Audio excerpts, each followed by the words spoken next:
All right. Thank you, everyone, for joining us today. This is a third in our webinar series on Medicare. Today's topic is time is not on your side, how to make an informed Medicare decision. Richard Chan, CoverRight's CEO, will be presenting today. My name is Joseph Katz. I head up marketing for CoverRight, and we're happy to have you join us. And hopefully we can answer some questions and address all the various time-related issues that are around Medicare, and there are many. And so, Richard, I'll turn the floor over to you and let you take it from there.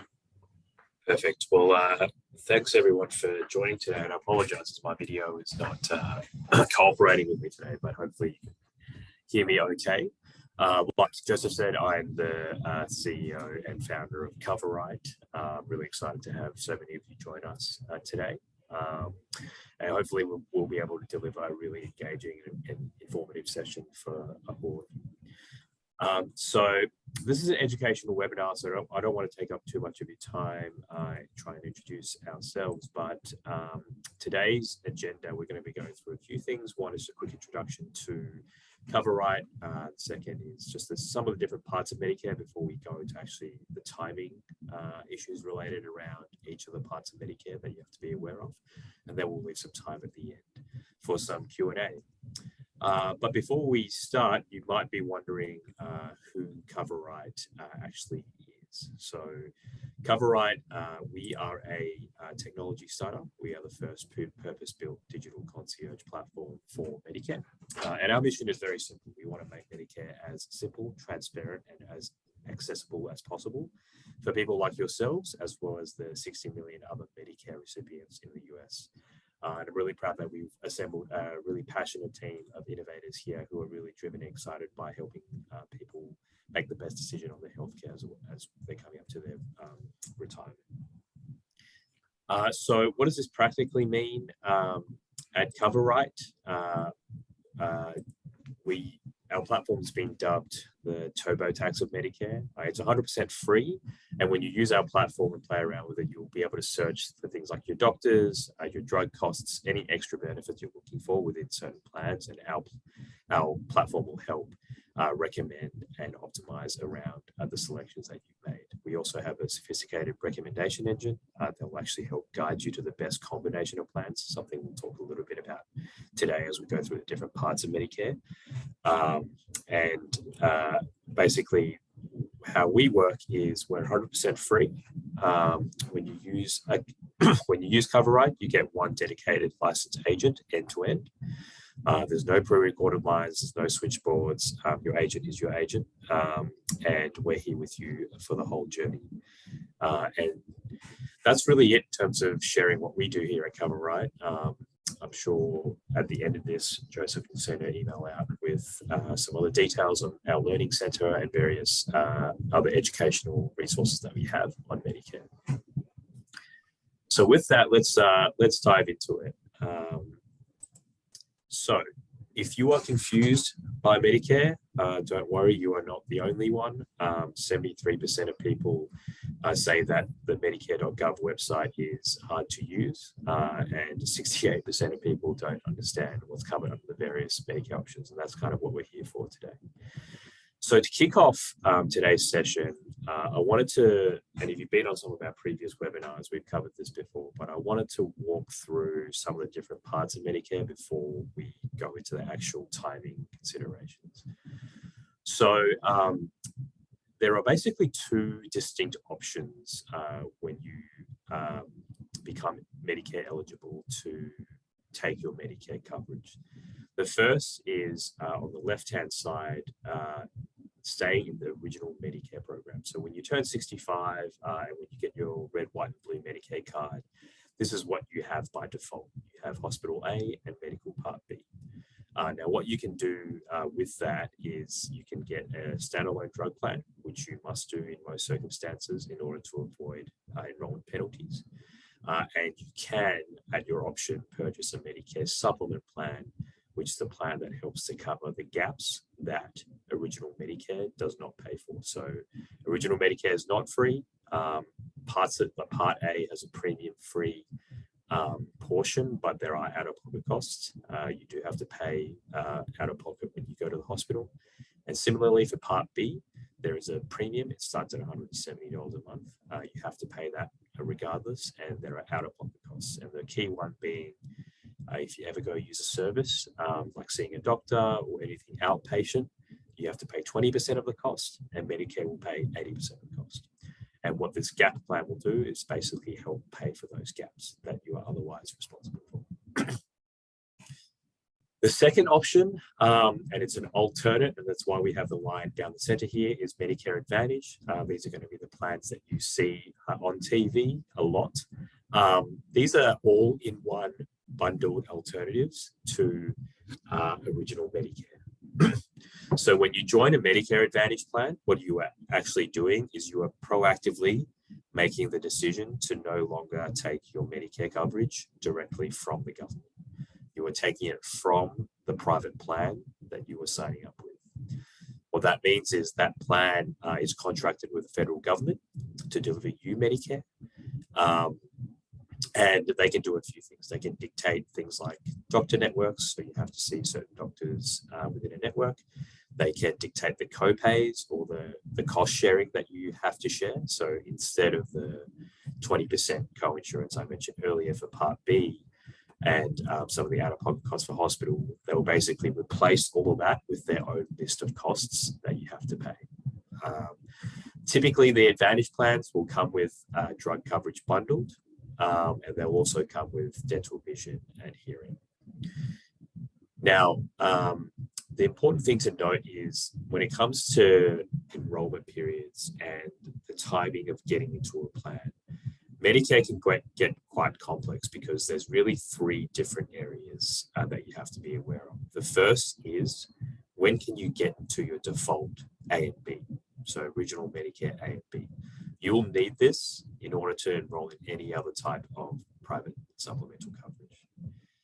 The second is drug plans and Medicare Advantage plans. Now, it's kind of odd that these cross over between the two options, but unfortunately, the way the regulation works is the drug plan and the Medicare Advantage plans have the same enrollment windows, which means that if you ever want to get into a drug plan or a Medicare Advantage plan, they have the same timelines and the same rules to get into a plan. And then the third and last is there's also a separate timeline for Medicare supplement. So when you're thinking about enrolling into Medicare, there are 2, if not 3 timelines you have to worry about depending on what option you're thinking you're going to go down. Which leads us to a good segue of, well, what is the right option for you? So we've covered this in some of our previous webinars, and we encourage you to go back and watch some of those videos if you haven't had a chance. It's on our Learning Center. But at a very high level, I'll cover through some of the pros and cons of being an original Medicare with a supplement plan and a Medicare Advantage plan. And you can get a sense of, okay, what's gonna be more appropriate or more relevant for me today's session. Richard, sorry to interrupt. Maybe your microphone could be a little louder. Yeah, is that any better? Yeah, a little better. Thanks. Yeah, and sorry, everyone. So yeah, we're gonna go through like the pros and cons of each, just so you have a sense of what time periods are going to be relevant for you today. Maybe it's just 2, which is the original Medicare, Medicare Advantage, or original Medicare and the supplement. But it gives you a sense of where you might fall. So when we're comparing the left-hand side to the right-hand side, again, on the left-hand side, you're staying in the default government program and you're buying additional coverage. On the right-hand side, you're going to a plan. And so you're making the decision to no longer take your coverage directly from the government. You're taking it from the Medicare Advantage plan. So the first big difference that I'd mentioned earlier is that Medicare Advantage plans typically have a network of doctors that you have to go to. They get to dictate which doctors you get to see. You normally have to select a primary care physician. When you stay in the original Medicare program, on the other hand, you can go to any doctor in the country that accepts Medicare. That's 94% of doctors across the country. The second difference is Medicare Advantage plans are pay as you go. Now, what that means is a lot of the Medicare Advantage plans, and you see this advertised on TV, are $0 premium plans. It doesn't mean that they are free, it means that you still have to pay your $170 Part B premium, regardless of which option you go with. But because Medicare Advantage is an alternate to original Medicare, there's no additional premium that you pay. However, when you go and use healthcare services, you have to pay co-pays and co-insurances as determined by the plan up to a maximum limit each year. Now, that limit can range from $3,000, we've seen, up to $11,000. It just depends on the plan. So in a good year with a Medicare Advantage plan, you don't pay for anything because you don't use any healthcare services. In a bad year or catastrophic year, you have to keep paying your co-pays until you reach that maximum limit. On the other hand, Medicare supplement plans, if you buy one to go with your original Medicare, again, it covers the gaps in the costs that original Medicare doesn't cover. So what that means is throughout the year, you actually have very limited out-of-pocket costs that you have to worry about because the gap plan will cover almost all of those costs. Which leads to the third difference is that because the gap plan will pay a lot of those out-of-pocket costs, there is an additional premium that you do have to pay on top of your Medicare Part B premium. It typically ranges between $90 to $300, and it's based on a number of factors such as where you live, your age, your health condition, and things like that. But that's the typical range that you have to pay on top. But for that, you get very comprehensive coverage because you don't have you have very limited to no out-of-pocket costs when you use healthcare services throughout the year. In contrast, on the Advantage side, like I said, it's a lot. They're typically $0 premiums, meaning you don't pay anything in addition to the $170 Part B premium that you have to pay regardless. But you pay as you go. So in a year that you're healthy, you don't pay anything, and in a year that you have a bad year, you basically pay co-pays until you reach the maximum out-of-pocket limit.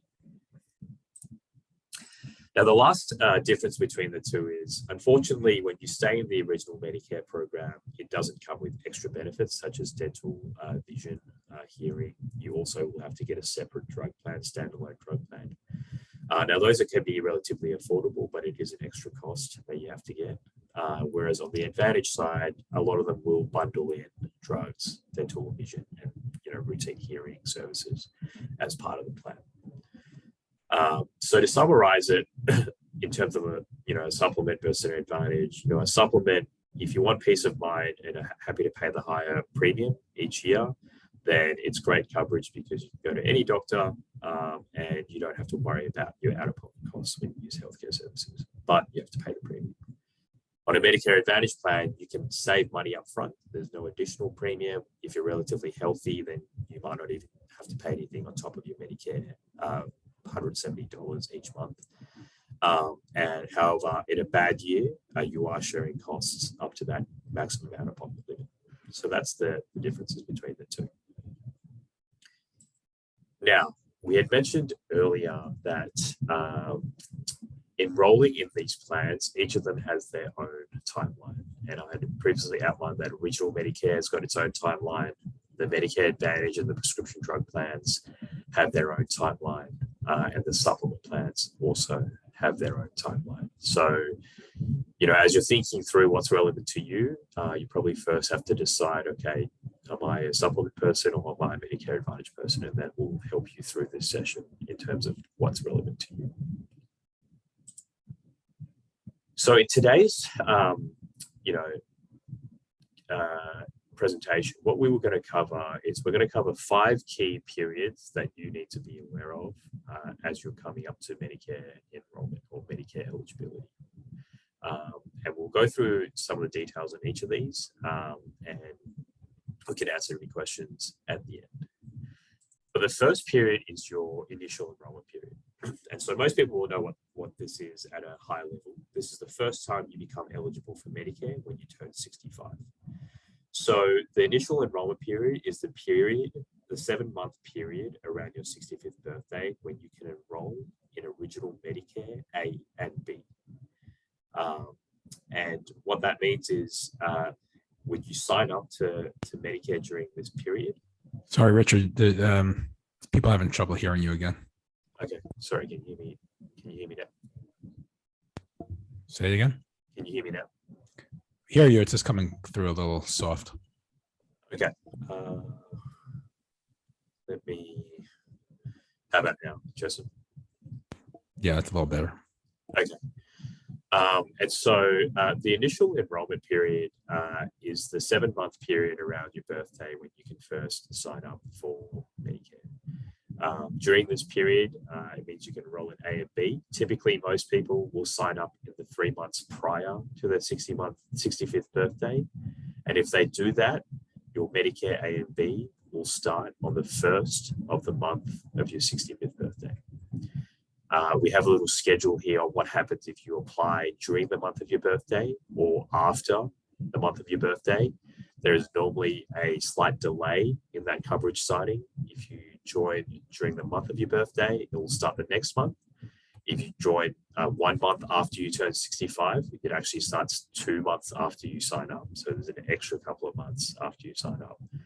And if you join 2 or 3 months after you turn 65, there is it starts 3 months after you sign up. So the timeline can actually extend to about 5 or 6 months after your 65th birthday. So it's important to realize that when you're coming up to your 65th birthday in order to avoid any coverage gaps. In addition, during this period, there's an enrollment window that coincides with your initial enrollment period that allows you to sign up to a Medicare Advantage or prescription drug plan. So during that same 7-month period, once you have your A and B and your Medicare number, you can sign up for an Advantage plan or a drug plan, and you can have that start on the same date that your Medicare starts. So the initial enrollment period is really important. It is the first time you can sign up to Medicare, as well as Medicare Advantage or drug plan. And we will cover Medigap at the end. So what happens if you miss your initial enrollment period? We've seen this happen before. Some people do it. We don't advise that you miss that. But if you do, you can sign up during what's called a general enrollment period. So the general enrollment period is between January and March of each year. So for example, if you missed your initial enrollment period, which ended in June 2022, the earliest you can sign up for your Medicare A and B again is January to March of the next calendar year. So January, March 2023. If you do that, your original Medicare coverage will start July 1st, 2023. So you actually would have a gap in your coverage of 12 months for missing your initial enrollment period. So again, that's why it's really important to make sure you know when your initial enrollment period is. In addition, once you have signed up for your A and B, then you can select a Medicare Advantage or a prescription drug plan during the second quarter of the year. So this would be in between Q1 when you signed up for original Medicare and then Q3 when your Medicare actually starts. You can sign up in Q2 for a Medicare Advantage and a PDP plan or a prescription drug plan. And more importantly, if you've been to one of our previous sessions, if you miss your initial enrollment period and you start your coverage July 1st, 2023, when you could have had it in June, you would likely be assessed a late enrollment penalty of 10%. So the late enrollment penalty for missing your Part B sign up is 10% for every 12 months that you didn't sign up when you could have. So again, very, very important to know when your initial enrollment period is. If you miss it, there's an opportunity to sign up again, but you risk having a big coverage gap of up to 12 months or more, and you risk being assessed a late enrollment penalty.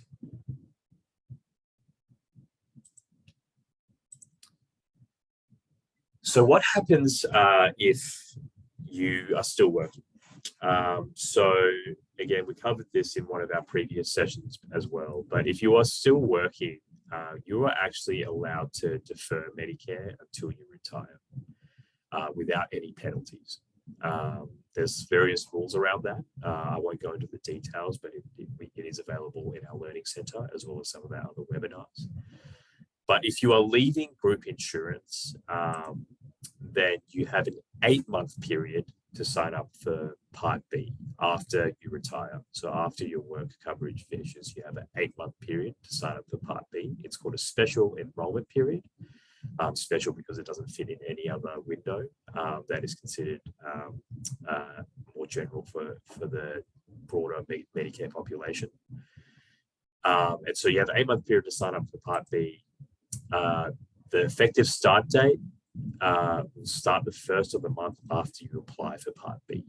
So if you retire in June, if you apply for it in July, it will start August 1st.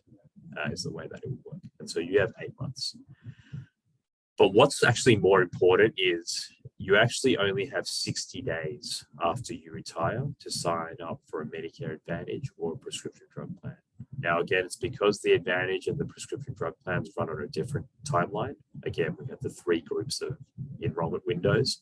Original Medicare is by itself, which would be this first box. Medicare Advantage and prescription drug plans have their own rules, which is this second box. And so if you're thinking about an Advantage plan or a drug plan, you need to sign up within 60 days of losing coverage. And so what we tell our clients all the time is ignore the 8 months. That's not a good time frame to be thinking about. You should either have your coverage in place for the first of the month after the month you retire, or within that 60-day window, because after that, your options start to narrow. You won't be able to get to Advantage plan or a PD, a prescription drug plan, until the next open enrollment window. And is there a late enrollment penalty for deferring Medicare? Again, there's nuances and rules, but if you were eligible to defer, normally if you have a big employer giving you group insurance, then that makes you eligible, then there is no penalty, as long as you sign up for your Part B within this 8-month period, and then you'll be fine.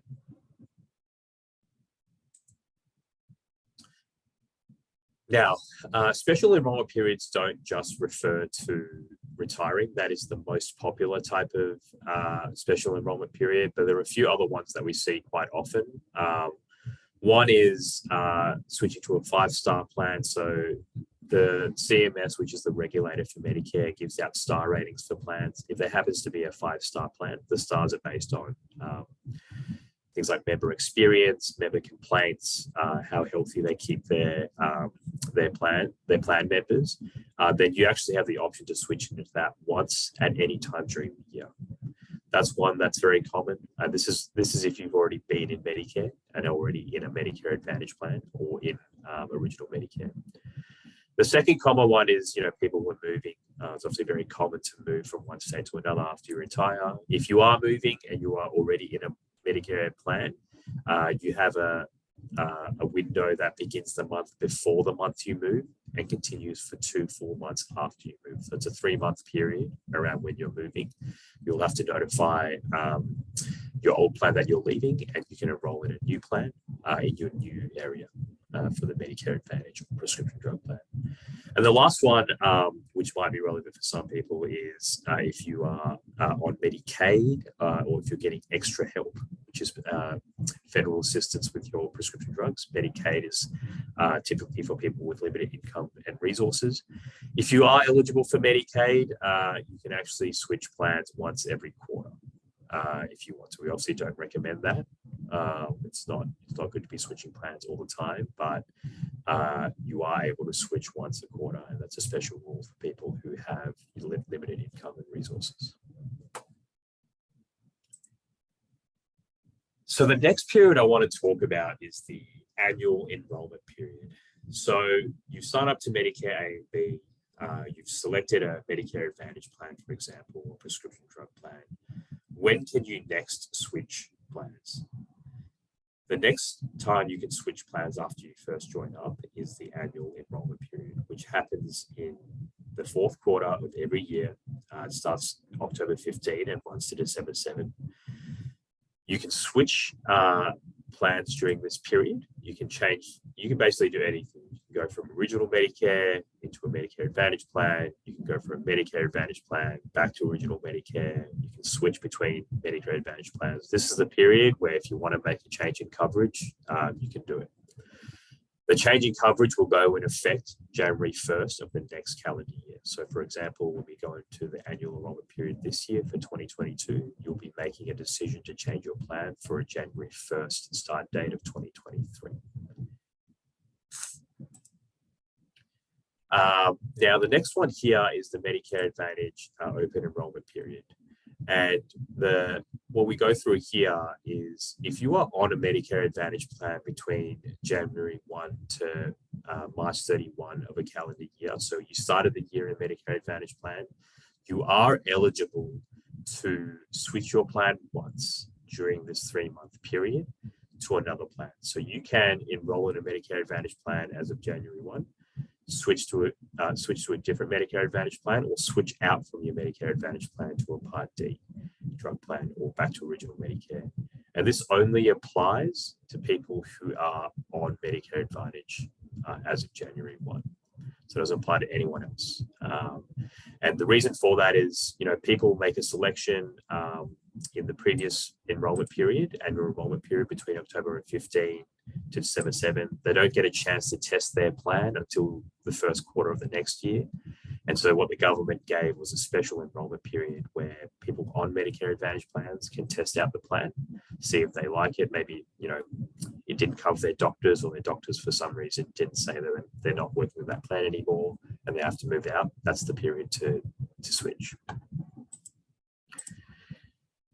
And lastly, we have here, what about Medicare supplement? So if you all recall, in the previous earlier part of this session, we spoke about the left-hand side and the right-hand side. Left-hand side being staying in original Medicare and buying a supplement plan, and the right-hand side being Medicare Advantage. So this is the third bucket of timelines you have to be aware of. There is a Medicare supplement open enrollment period. And what this is Medicare supplement plans are true private coverage. And what I mean by that is when you enroll in a Medicare supplement plan, you are buying that coverage directly from a private insurance company. What that means in a normal scenario is it's similar to when you buy home and auto insurance. That company can ask you health questions and they could potentially deny you coverage. So they could say, I'm not giving you a Medicare supplement plan. The only exception in most states is that there is a 6-month period after you first sign up to Part B, which for most people would be when they're turning 65 or just after they retire. During that 6-month period, you can buy a Medicare supplement plan without any underwriting, so they can't ask you health questions. They have to give you the best price that they have, and they can't charge you a different premium to anyone else. That happens once in most states, and there's no other period that allows you to do that again. During all other times of the year, unless you're in that guaranteed issue, like I said, you will be asked health questions, and the carrier can determine that they will not give you coverage or deny you coverage. Now, the only exceptions to that are you need to think about, the only exceptions to thinking about changing or switching Medicare supplement plans is if you need a Part D plan, so you can't just switch from a Medicare Advantage plan into a Medicare supplement plan. If you need a Part D plan or drug plan, you have to follow the prescription drug enrollment windows, which align exactly with the Medicare Advantage enrollment windows. So whereas for a Medicare supplement plan, you can buy that anytime during the year, but if you need drug coverage with that, then you actually are limited to switching plans unless you're in an enrollment window that aligns with the Medicare Advantage enrollment windows. The second exception on not having to go through health questions or underwriting is there is actually a Medicare Advantage trial right. So if you left a Medicare supplement plan and joined a Medicare Advantage plan for less than a year, you actually have what's called guaranteed issue to move back into your previous Medicare supplement plan. So the government gives you a 12-month trial right. Medicare Advantage plans are slightly newer than Medicare Supplement historically, and so they want to make sure that you really like that decision before you decide on that for the long term. But once you pass that 1 year mark, then you have to go through underwriting, and the carrier can deny coverage.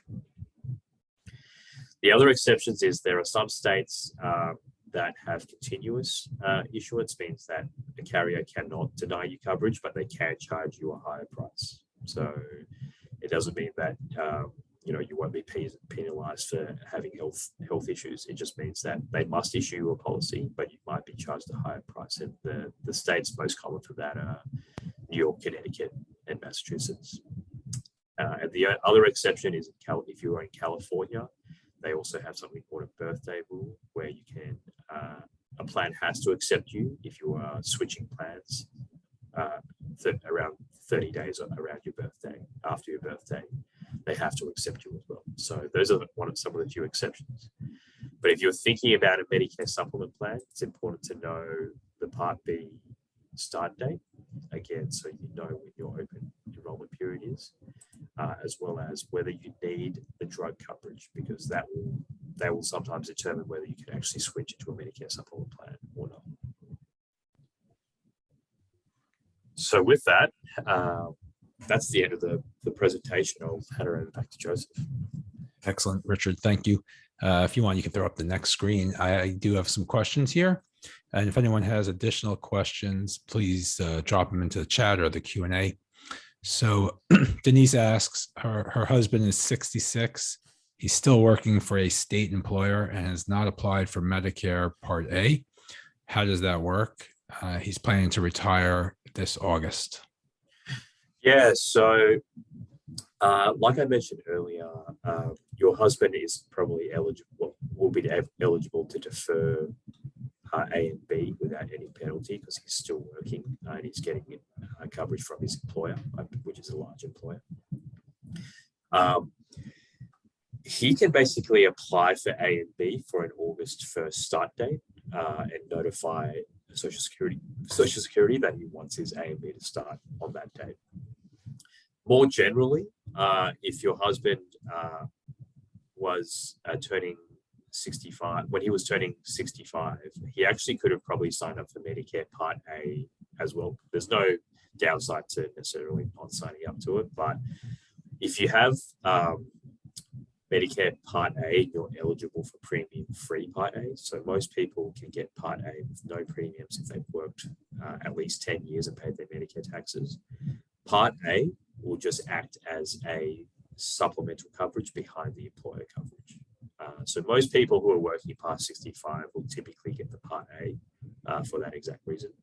Again, you don't have to. There's no penalties for not doing it, but it's free, so it might be worthwhile signing up to that. Thank you, Richard. We had a couple of people ask about the previous recording, so just a public service announcement.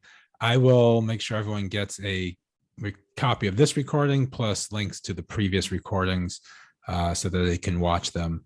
But if you want, you can also go to the Learning Center where you can find them all there as well. Denise had a follow-up question. She wants to know how you apply for Part A. Yeah, so for Part A, there's two ways. You can call up Social Security, you can book an appointment and go in person and do it as well. You can actually do it online. So if you search in Google Social Security Medicare, it's typically the first or second link, and there's an online application to sign up for Medicare that you can fill out. Richard, earlier in the presentation, you mentioned penalties for late enrollment. I just wanted to clarify, or at least maybe you can clarify, those are lifetime penalties, right? So if you're paying $171, I think is the premium for Part B, you'll incur 10% per month, right? So basically per year. Okay. Yeah. So that's right. So there are two late enrollment penalties that people should really be aware of. The first is the Part B penalty. So the Part B is your medical insurance. So the government basically says if you don't have creditable medical insurance when you turn 65, there may be a penalty when you sign up for Part B down the road. And so what does creditable mean? Creditable means either you are in Medicare, so therefore by default it's creditable, or you have employer coverage that's giving you medical and hospital coverage, and that employer has greater than 20 employees. And so if that employer has greater than 20 employees, then you're eligible to defer. If not, then your coverage is considered not creditable. And when you do sign up to Part B down the road, they will assess you with a penalty. It is 10% for every 12 months you could have signed up for Part B but didn't. And then the second penalty that a lot of people don't know of, it's less well known, is that there's a penalty for not having creditable drug coverage. So you have to be in a drug plan, whether you are taking prescriptions or not. And it either needs to be a Medicare drug plan or your employer is providing it. And that drug plan is, the test for that is whether it is as good as Medicare's. So Richard, I just want to ask us a follow-up question. You've been mentioning these penalties as it relates to initial enrollment periods. Let's say I, continued working and I now am eligible for a special enrollment period. I have that 8-month window. Will I incur those penalties if I miss that 8-month window? Yeah, so if you miss the 8-month window, then you basically fall into the category of someone who hasn't signed up either when they were first 65 or after they retired. And so the next opportunity to sign up is that general enrollment period in January to March, for which your coverage starts July the year after. And so, yeah, that you will potentially be assessed penalties because you didn't have creditable medical or drug coverage after 65. And so if there is a gap in coverage, what is someone to do? Yeah, I mean, unfortunately, you'll basically have to find some sort of short-term insurance. Some people may be able to stay on COBRA for their work during that period. And it's important to note that COBRA does not count as creditable coverage. If you have retired and you are no longer working, then you have to sign up for Medicare. You can stay on COBRA for longer if you want. Some people do use that full 8 months and stay on COBRA. But you do have to sign up for Medicare within that period to avoid penalty. So, yeah, there's not many choices. You have to basically find some other alternative form of insurance for yourself. So regardless of what window of time you have to enroll for the first time, if you miss your initial special first time enrollment option, you will incur penalties for the rest of your medical coverage on Medicare, correct? Yeah, those penalties, they accumulate. So the longer you delay enrollment, the higher they are. But yeah, once they've been assessed, then you do have to pay those for however long you are still in Medicare, which obviously for most people is until the end of their lives. I was thinking about all these open enrollments, annual enrollments, all these periods of time.